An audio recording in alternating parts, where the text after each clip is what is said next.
Paboritong pasyalan din siyempre tuwing Chinese New Year ang Chinatown sa Binondo sa Maynila kung saan mabenta ang sikat na Chinese delicacies at mga pampabuenas.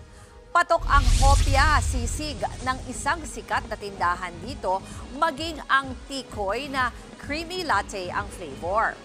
Kinaaliwan din ng mga batang nag-improvise ng dragon dance gamit nila ang kahon na lalagyan ng prutas sa tinakpan ng kortina at timba na wala namang laman na ginawa nilang tambol.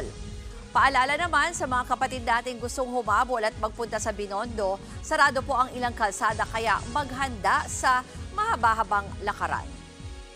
Mga kapatid, ako po si Ruth Cabal. Maging maalam at may pakialam sa mga may init at rumaratsadang balita sa Frontline Express.